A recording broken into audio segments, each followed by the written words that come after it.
What's going on, y'all? Welcome back to another dope edition of Define Your Legacy. I'm your host, Theus Elijah McBee.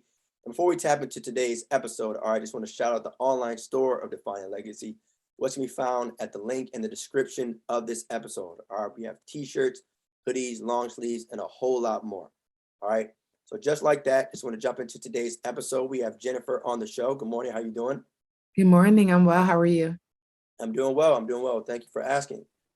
So if you could, right, just introduce yourself and tell the world what it is that you do and the value that you provide. Yes. My name is Jennifer Lemaitre. I'm a tutor business mentor. I help educators to amplify their income and their impact beyond the classroom with a tutoring business that thrives. Classroom teacher of 10 years turned online tutor, and just really excited to be able to have this conversation today.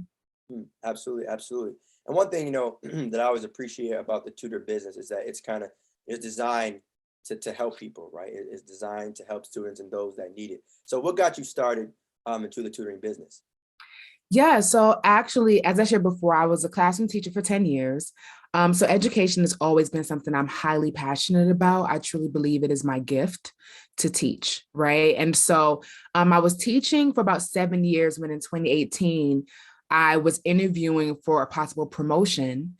Funding fell through, and I ended up not only not getting the promotion, but losing my teaching job simultaneously because the school I was working in assumed I was going to get the promotion. So they filled my teaching spot. It was really bizarre how everything happened. So I was suddenly unemployed at the end of school year 2018. And I had to figure out something. I have to do something, what am I going to do? What are my gifts? What are my talents? What are my skill sets?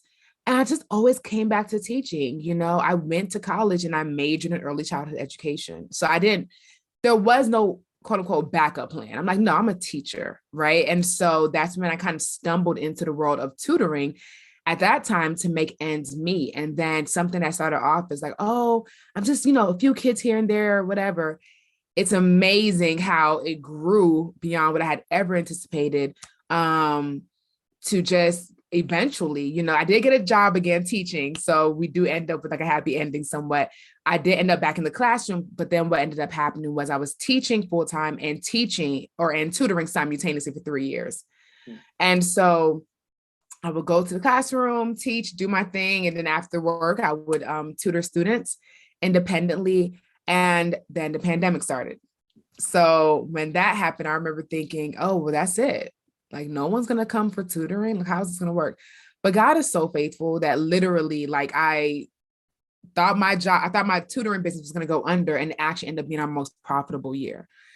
We had a wait list, ended up hiring tutors to work for me and managing my team. And then eventually at the end of 2021, I was able to retire from the classroom because my tutoring business replaced my teaching income. So it's just amazing how all of it came full circle, but that's really how I kind of ended up in this industry. How did that feel though, to know that you were able to retire from it? It is a very interesting feeling. I didn't expect to feel what I'm feeling because this is my first time in 10 years not in the classroom during Teacher Appreciation Week. So it feels amazing because I'm still teaching. I'm a tutor, so I'm still educating and doing what I do. But on one end, it's like, I'm so grateful that I have autonomy of my time. I have autonomy of how I instruct. I get to choose the curriculum, especially when I think about our Black and brown babies. I want to make sure that we're not like filtering out what's, being said or whatever. And it's important for some of our babies that they see someone that they can relate to, right? And so leaving the classroom last year was scary, just being, because we're creatures of habit. Yeah. The classroom was familiar. The classroom was comfortable. The classroom was my norm, right?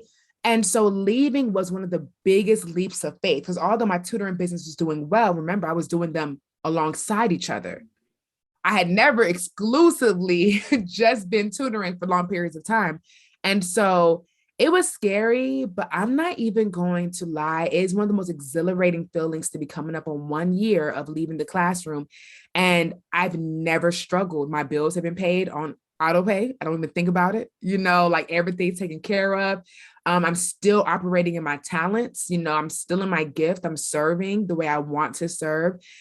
I don't wake up to a blaring alarm clock. You feel me? Like it's very freeing. I'm very grateful, but there is definitely this week. I'm like, oh, I remember I'd be in the classroom and I'd have all these gifts and all the hugs. I did elementary school.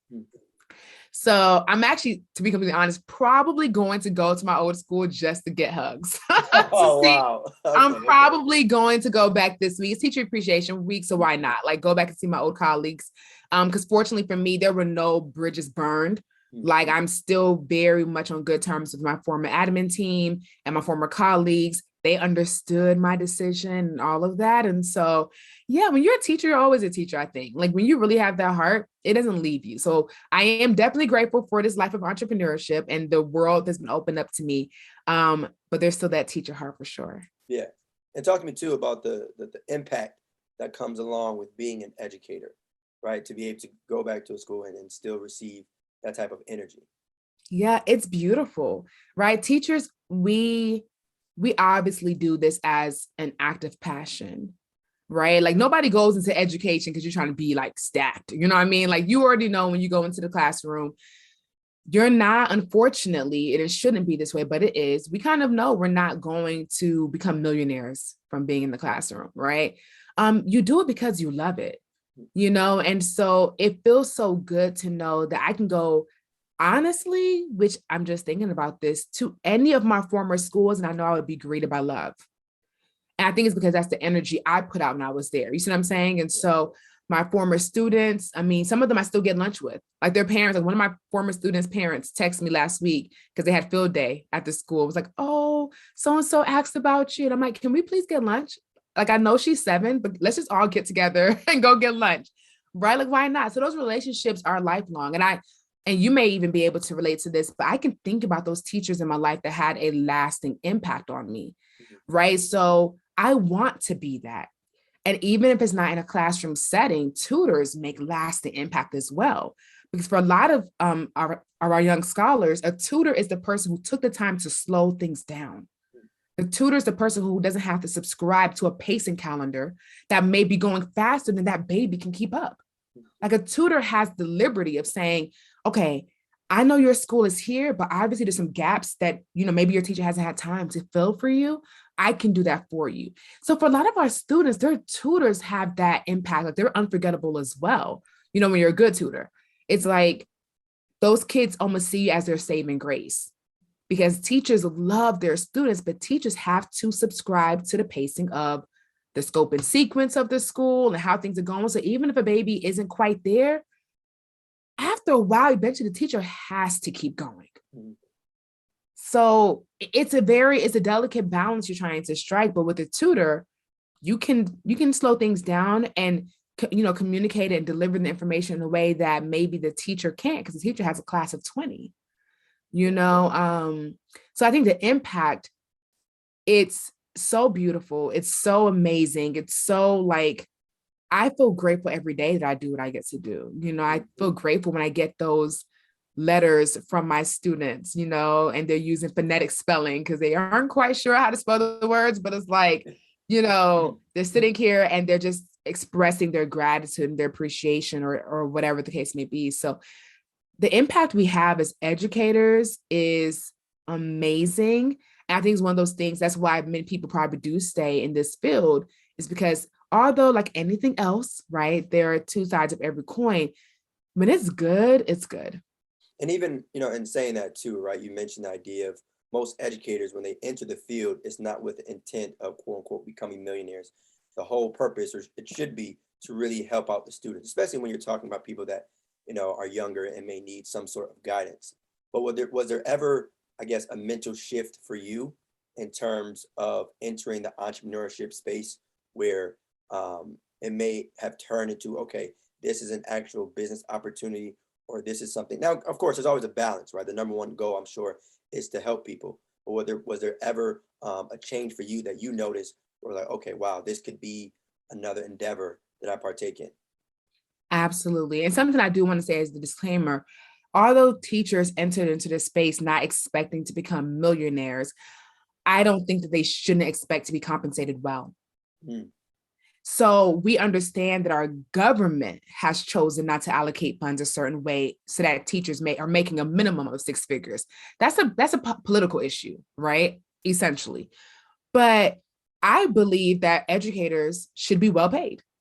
As a matter of fact, I feel like the term wealthy educator should not sound like an oxymoron. I actually hate that it does. And when you say it, you're kind of like, wait, what do you mean? It just seems bizarre for those two words to be together. And I don't agree with that. And so that's probably what has shifted the most for me after stepping into entrepreneurship is realizing I can make my monthly teacher income in one day.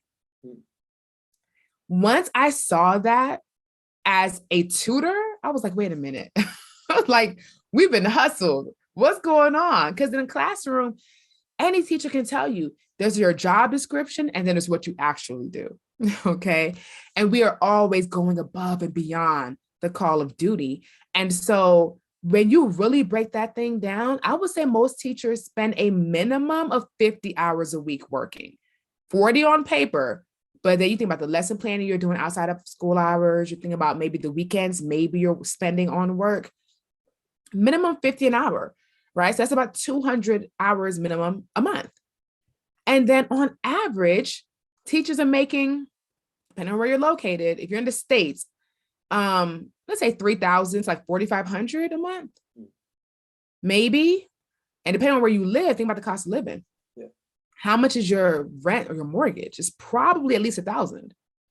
So then really you walk home, what you got 2,000, like it's wild to think about. And so one of the biggest things that I realized when my eyes were illuminated to what entrepreneurship is and the opportunities that exist, and what I even help my clients with, because I tutor, but I also coach educators who are starting their own tutoring business.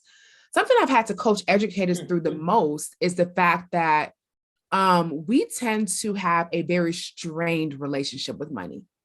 Most teachers, because they have subscribed to the false narrative that you aren't ever going to be wealthy or be comfortable, more than comfortable, we undersell ourselves. Educators, man, like my clients I work with, when they start, forming their tutoring businesses and they're asking themselves like, oh, what should my rates be? That's an area of like, okay, I'm going to charge, Jen, how about $20 an hour? Are you kidding me?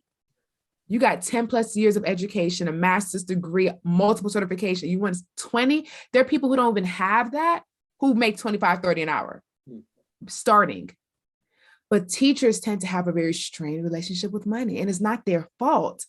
It's where they've been. It's the environments we've been, groomed in, right? To expect the bare minimum and to do a toe touch when they give you Gene Day on Friday. Yay. It's like, I think that my mindset has shifted because now I truly believe that selling is serving. And so when I sell, I don't see it as me taking anything from anybody. I see it as an equal exchange of value, right? So when I sell my services, right, and you compensate me for my area of expertise, I see that as an equal exchange of value.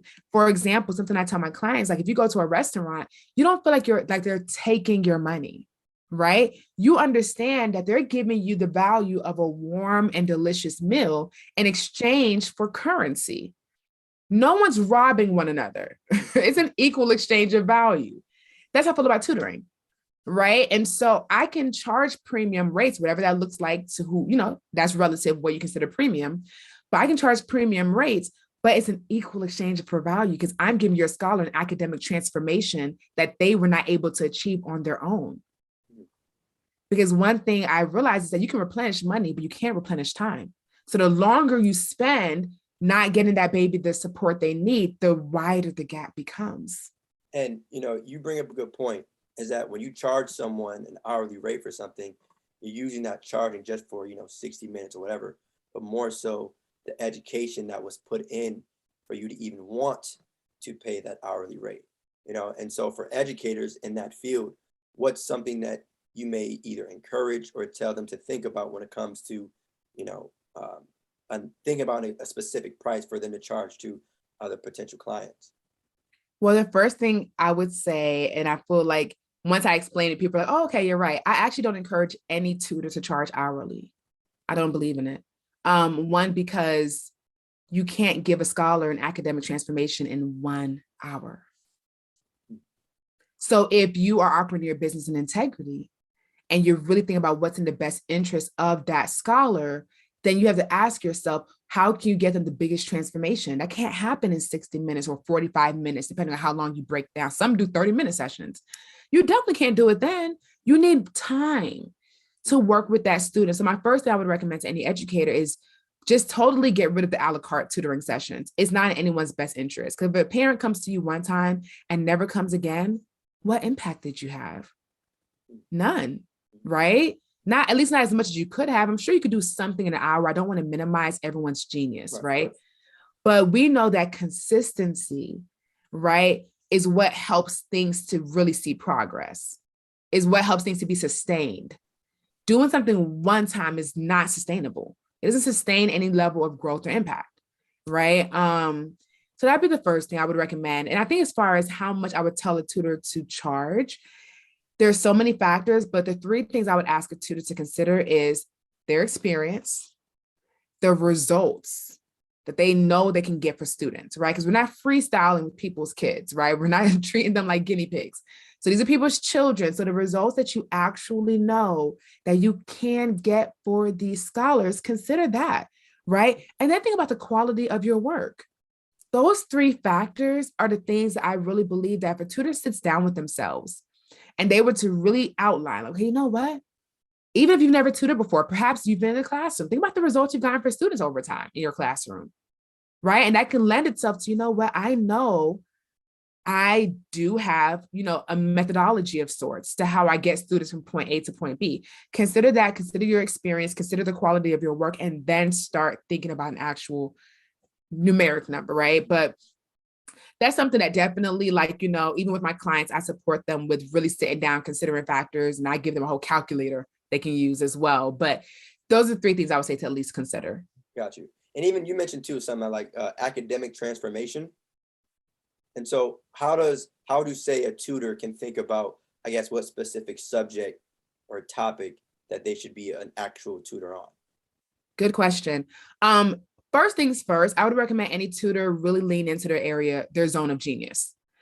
If you're an elementary school teacher, you're probably a general ed teacher, which means you teach everything. You're the math teacher, the reading teacher, science, social studies. So a lot of tutors, they tend to come into the tutoring space offering multiple subjects because they can teach multiple subjects. What I recommend is don't just consider what you can teach, think about what you're masterful at. You don't want to just be like, oh yeah, I'm all right at math, so sure, I'll help you with math. Because if you're just okay and a prospective client picks up on the fact that you're not the best, eventually they'll fade off. And it could impact the reputation of your business if you can't get them the results, right? So think about what you're masterful at, right? And what you enjoy. It's your business. I don't believe in doing anything I don't like doing. I don't like teaching math, especially now that it's like, a newer form of math. So I taught it in the classroom. I get it, but I still remember the old school math. So I knew Jennifer, you can teach math. You can. Are you masterful? And I was honest with myself and said, I'm not masterful at this new form of math. And the students deserve to learn it the way their teachers are teaching them. That way, when they go into the classroom, they can perform, right, based on what's being requested of them. And I was like, I'm not the best at it. Because if I try to teach them, I might default to my old school math habits, right?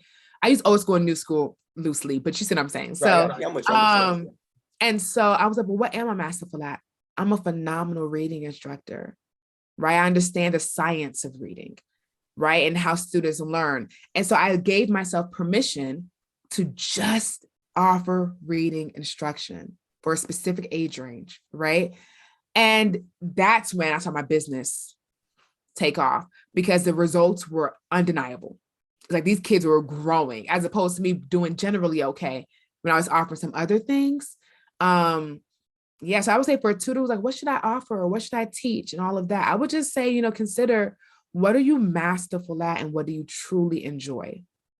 But how does one know what they're masterful at? The only reason why I ask that is because a lot of people deal with imposter syndrome, right? Feeling like, oh, I may not know everything, or someone out there may know more than me. So, what are your Right. thoughts on to someone that may feel like, okay, I think I'm good at this, but I'm a little hesitant. I would say one, have you ever heard of a brag bank? A brag? No, I haven't. Yes. So that's something I like to have some of my clients do. I would encourage them to write and make a brag bank. Make a list of all of your accomplishments, all of your qualifiers, your credentials, because sometimes we forget how dope we are. Like we forget, right? Because you've been doing, especially when you're operating in like your norm, Mhm. like something, just because something is easy to you does not make it, fascinating. I think some people are like, oh, well, I just do this. Yeah, it's easy for you and it feels normal, but somebody else is struggling with something that you are very well versed in, right? So we minimize our accomplishments because we're like, oh, that wasn't that special. Yes, it is. So make a list of your accomplishments, your credentials, your qualifiers, and make that your brag bank, something you can go back. It's not for everyone else, but look back at it to remind yourself of who you are, what you've accomplished, the results. And honestly, my brag bank, I have something else. I'm a teacher, so I'm kind of, but I Let's have do it. something Let's do else. it. Yeah. I have something called a smile file. And it is the folder I keep with all the letters and love notes my students have written to me over the years, right? It's my smile file. So I go back and I smile when I look, I remember the impact I've had. And in that moment, how can I look at that and say that's not true? Because that means one of two things. Either one, my student's a liar, which they're not, or my thoughts are trying to trick me. So I have two choices, right? Am I going to let my brain play tricks on me, or am I going to decide everyone around me is lying when they tell me how amazing I am? So being able to go back and look at the impact you've had. I love data. So if you have actual numbers, like, no, you increase this student's reading fluency by 30%.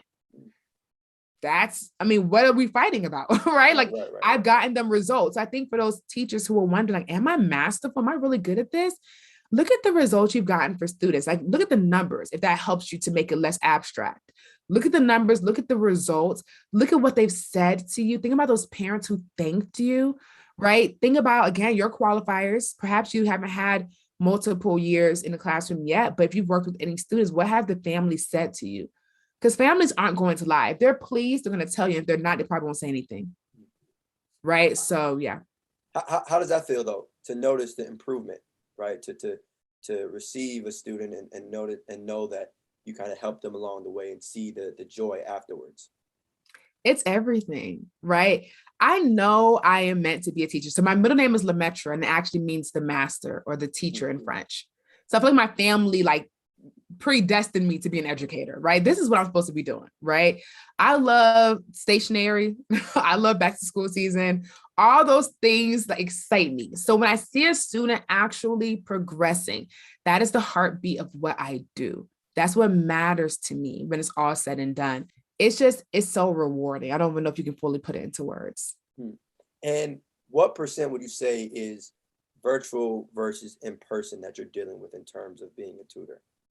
So my company exclusively does virtual tutoring. We started that with the pandemic. Before we were meeting in person. And then obviously the pandemic pushed us towards virtual, but we have found that we are just as effective virtually and our families enjoy it as well. At first, we weren't sure if parents would be receptive, but I think all parents had to adapt during the pandemic. And so parents learned to appreciate it, and our clients have found it to be just as engaging, just as effective. And it's convenient too, because now our parents who are dealing with commuting, trying to get back and forth, they don't have to worry about that. It's like, just log your child on and I'll do the rest. You know what I mean? And so I do think there are some students who benefit more from in person, depending on their learning style or specific needs they may have. So I think it's just a matter of having a genuine pulse on your students to know what they need. But a lot of things can be done very well virtually, for sure. Yeah. So how's that been, right? Obviously, you're someone who's dealt with being in the actual classroom, but now making that adjustment to doing something virtual. How's that been? I like it. I don't really like driving. So just to be honest, I enjoy being able to be in the comfort of my home. Um, I like having autonomy of my time. I think that's what it just comes down to. Like I genuinely, it hasn't worn off on me yet that I don't have to rush off anywhere in the mornings, because I loved my classroom experience. I did. I actually had a very positive classroom experience for my 10 years. But there's just something like entrepreneurship has spoiled me, honey. Like I would be in here like, so I can just go to brunch for real. Like I don't have to ask anybody, no PTO for real. I think I'm still wilding out about that. It's still kind of like, oh my goodness. Um, but I enjoy it so much. I enjoy this time. I love the virtual aspect. I can come home and do what I love and teach these students virtually, and they're engaged and they're excited and they're making progress. And then, we just go on for another day. Talk to me, is there a certain level of discipline required in terms of making sure you're awake at a certain time, that you're up and active, even though it is virtual? Because I feel like, being in person, going to the classroom, like regardless of if you have to wake up early, you still know like, okay, I'm going to be seen in Mm. person. But virtually, is it slightly different? Is it slightly different, like the discipline required, you Yeah, said? the discipline, just the overall bringing the energy and just, being on the same type of um impact that can happen when doing it like that.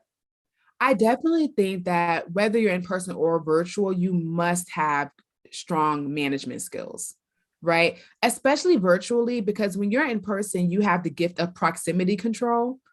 So if I'm in a classroom and you're a little off task, I can just kind of walk near you, and just the proximity will make you go, "Oh, okay, let me."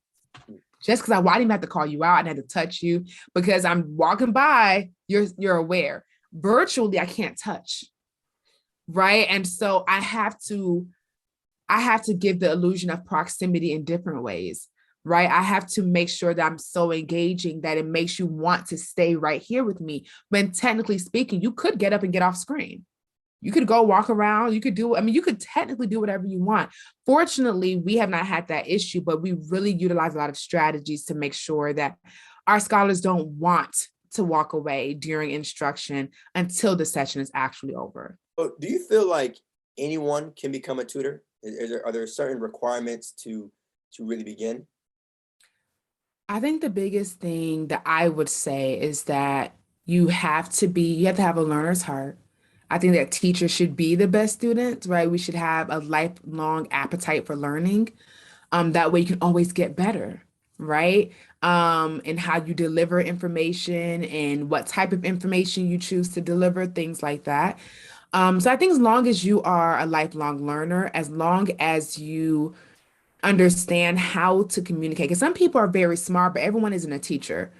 Like there is a skill set to being able to take something that might be very abstract for some and making it very like tangible for others, Mhm, right? I'm sure you probably, I know I did anyway, had experience with professors who I'm sure were brilliant, but they weren't good teachers. mhm. I could tell they knew what they were talking about, but they didn't know how to communicate it to someone who doesn't know what they're talking about, Right, right, right? right. Yeah, yeah. And so I think that as far as a tutor, you have to one, just have a willingness to learn and to always be learning and adding to your tutor toolkit. Make sure that you're masterful at whatever you're offering services in, and sit and make sure you genuinely care. Mm. Like if you actually care about the students, I think that's going to push you far because you'll be committed to helping them. You'll be committed to getting them results. You'll be committed to doing whatever you need to do to make sure those gaps are bridged, right? Or that scholar is challenged in a different way. Because sometimes people come to for tutoring not only for remediation, you can come for enrichment too. Some students need to be challenged Mm, because in the classroom setting, they're bored, mm. right? So there's any student can benefit. I think anyone can tutor if they have those three qualities: willingness to learn, genuinely masterful in their area of expertise, and and genuinely cares about the student. Got you. And so I guess I have to ask from a marketing standpoint, right? Is it more of you and your company reaching out to students or families or schools, or is it vice versa? Are you at a point now where people are reaching out to you and then that's how everything goes? How's that process been? Yes, I would say the objective of strong marketing is to attract, Mhm, right? So what's happening is we focus our efforts on marketing So that way we can attract a certain type of family that is interested in investing in their student academically, right? And getting them the support that they need. And so there's definitely some outbound marketing efforts. So sometimes you are reaching out, especially when you're first beginning. Right, You have right. to build brand awareness. People don't know who you are yet. People don't know you offer tutoring. So make them aware, right? So that might be actually going out and telling people about what you do. But then you also want to make sure that when they are looking for you, what they find just helps to reaffirm their decision to work with you. So I always say that like social media, we can feel how you want to feel about it, but it's a great tool that you can leverage, right? It's a great way to connect with people you otherwise probably wouldn't have connected with. And if you're a business owner, your page is a portfolio of sorts. So use it well. Use that space so that way if somebody is looking you up and they're curious, they should be able to land on your page and say, you know what? Oh, I can tell. Oh yeah, I needed to book a call with this person. Like they clearly know what they're talking about. And so for marketing, I think it's a bit of both. When you're first beginning, a lot of, outbound and contacting people within your network, I'm sure, and that's totally fine. But you also want to make sure that once you start building awareness, what do they see? Mhm. So you still want to have something that you can point them to that just further validates your expertise. For sure, for sure. And were there any, I guess, specific roles or positions or titles that you noticed that you were reaching out to in the beginning, right? Whether it be uh, principals, superintendents, or was it just like schools? Let me find the first email, or let me go on LinkedIn, or things of that nature. I personally leveraged more so of my network. Right. So former schools I'd worked in, colleagues, friends, who have children, things like that. So personally, that's where I started because cold contact and reaching out to a principal, you have to consider if they don't know you, like a principal, like their students are their babies in a way. They're not going to let just anyone push into their school and be like, oh yeah, I'm a tutor. Oh yeah, sure. Here are all my students. Like that's not how that's going to work. You're going to have to build some kind of rapport because their job is to protect and oversee the school. So they can't let just anybody Right. drop in. You see what I'm saying? And so that's what I would say. Definitely making sure that you're actually building rapport if you want to reach out to someone like the superintendent. And if you don't have rapport, make sure you have some strong data or something to support why they should even consider speaking with you. Mhm. And you bring a good point, right? Starting internally, right, with the network that you already have and have built up, and then going from there, right? The cold emails and stuff like that. It's common, but specifically to your point with the educator field is like, that's definitely somewhere where trust is needed.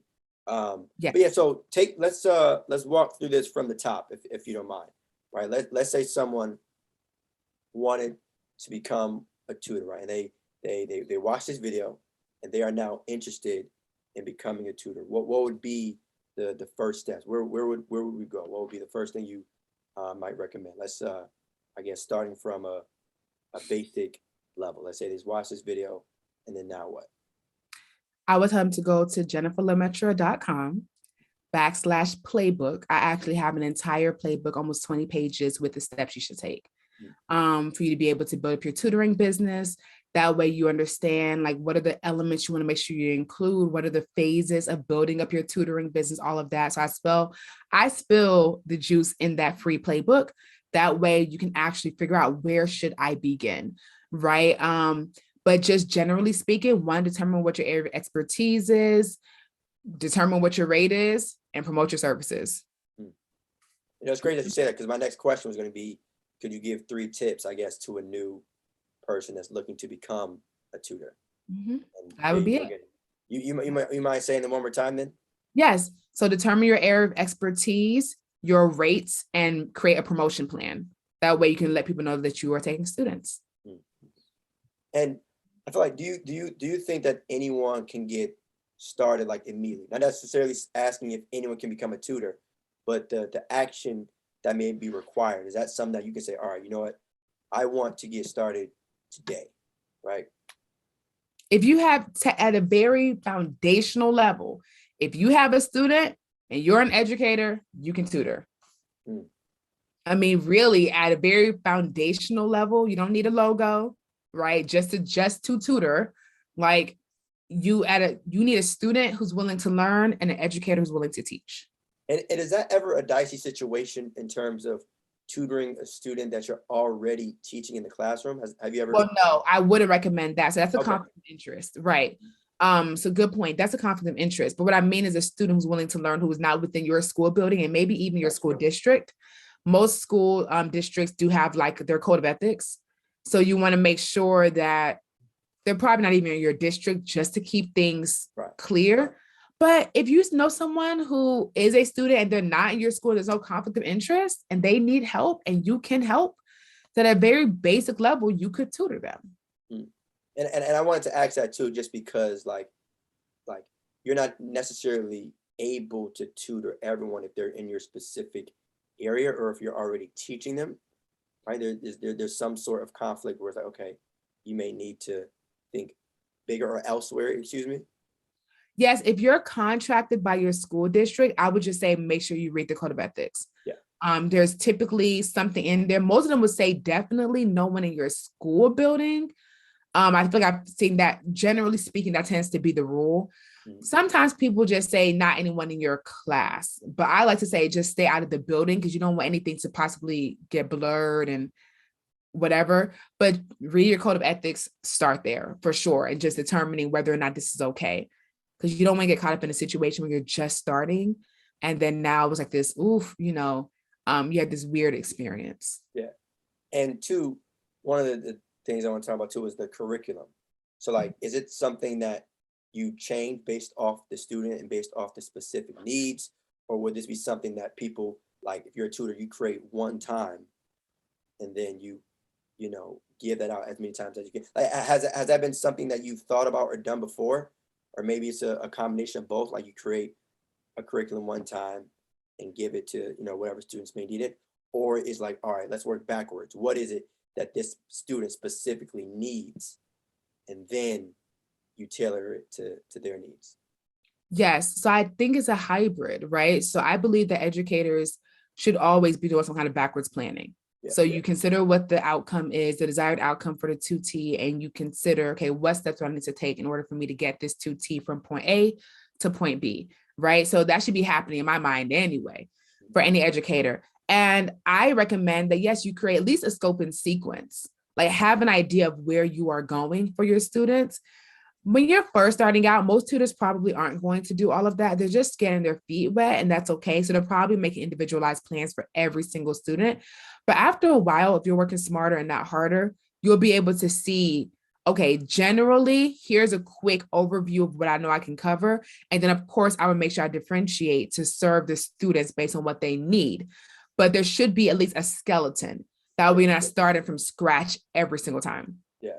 And I was gonna ask you, like, have you noticed that, like, whether you've done like one-on-one calls or one-on-one sessions versus at some point growing it even bigger, where it's like, okay, you might, let's say you get 8 to 10 students on call at once, or you're creating something that you may not ever have to reach again. Now, again, obviously, I'm just curious, right? Whatever, I feel like whatever works for you, whatever works for everyone else, but that was just a question I had thought about.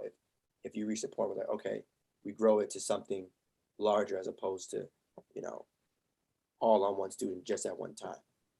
Right. I think that it's all up to the tutor. If you want to do one-on-one versus small group instruction, obviously in a small group model, you want to probably have some type of plan because it's not as individualized. It doesn't mean it's not as effective.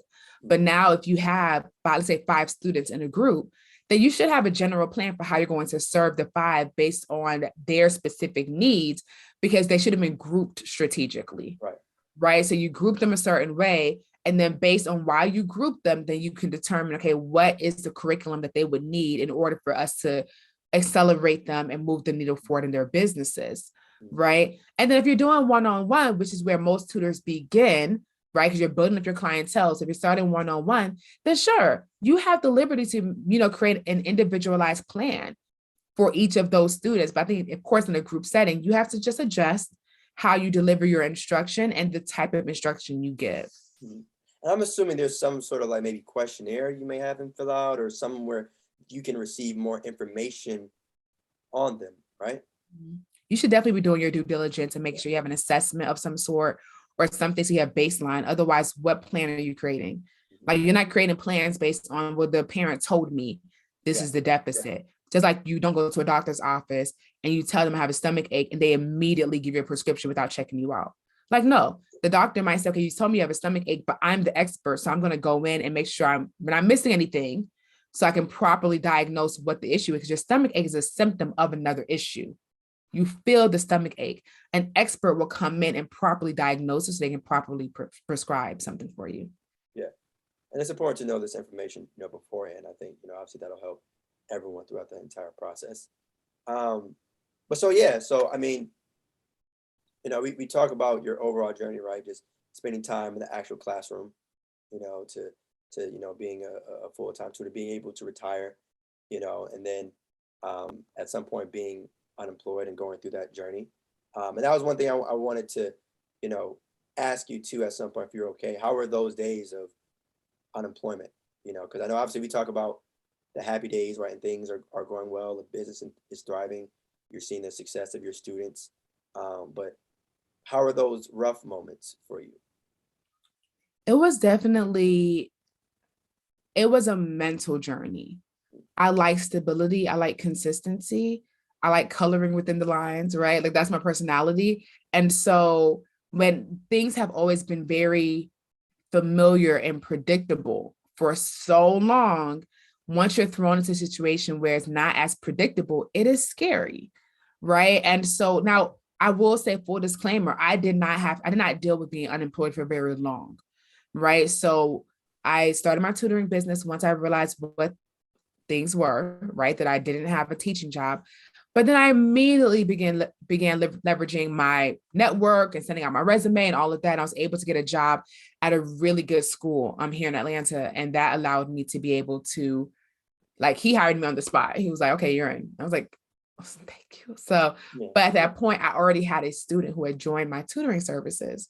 So I chose to continue my commitment with that scholar and then start teaching. And that's why I was doing both simultaneously. So that moment, it was scary, but after you let yourself mourn, eventually you have to kind of look yourself in the mirror and say, okay, so now what?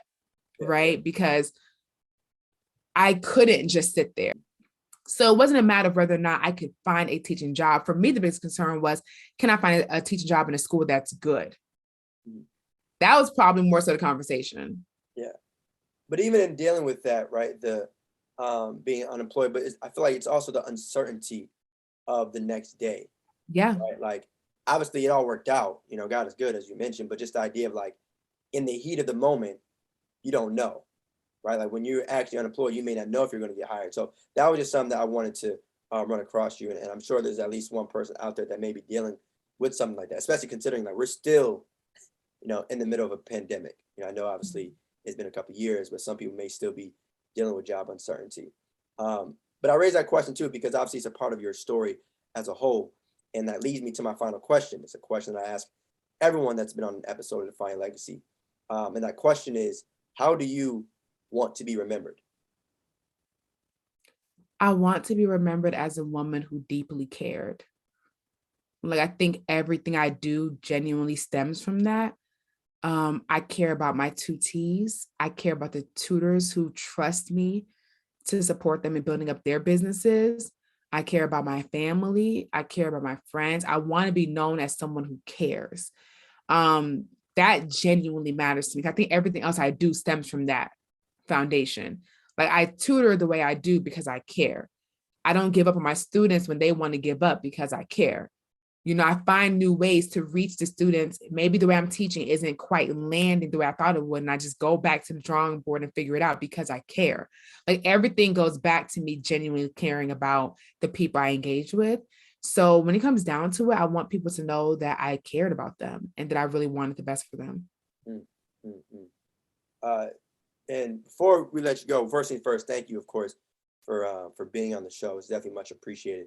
But if you could, just drop your social media, where people can find you, your website, your Instagram, whatever it is that you would like to, be contacted, the best way for people to find you. Yes. Well, first, thank you so much for having me on this show. Have enjoyed this conversation. And you guys can find me at jenniferlemaitre.com. Lemaitre is Lemaitre. And then my Instagram, that's where I'm really active, is the Jennifer Lemaitre. And those two places, pretty much you won't fail. You'll be able to find me. Gotcha. Are there any final words that you want to leave our lovely audience of Define Your Legacy with? I would just say, whatever it is you're thinking about doing, do it scared. Even if you feel fearful, you're like, I don't know if this is going to work, just do it anyway. Like, do it scared. Sometimes we don't do things because we're nervous and we're uncertain, but then you do it and you get on the other side, you're like, oh, it wasn't as bad as I thought it was going to be. So give yourself permission to take action on the thing that you've been sitting on for a while. That's powerful. Sometimes it's best to just start. Don't overthink. Don't waste time trying to, worry about what's not going to happen and how it's not going to work out. But just go. Don't waste too much time. Yes. But on the Define Your Legacy front, y'all, make sure you subscribe to Theus Elijah on YouTube and Define Your Legacy on Apple Podcasts as well as Spotify. Follow Define Your Legacy on Instagram at Define Your Legacy _ Define Your Legacy on Facebook, DUIL Podcast on Twitter, Theus Elijah on TikTok. And just a reminder, all episodes of Define Your Legacy drop at 8:24 a.m. Eastern every Thursday. All right. Every Thursday, 8:24 a.m. Eastern, Define Your Legacy episode will be available. All right. And just like that, we gone. Jennifer, we appreciate you for pulling up on the show. Definitely much appreciated. Y'all stay blessed. Have a good one.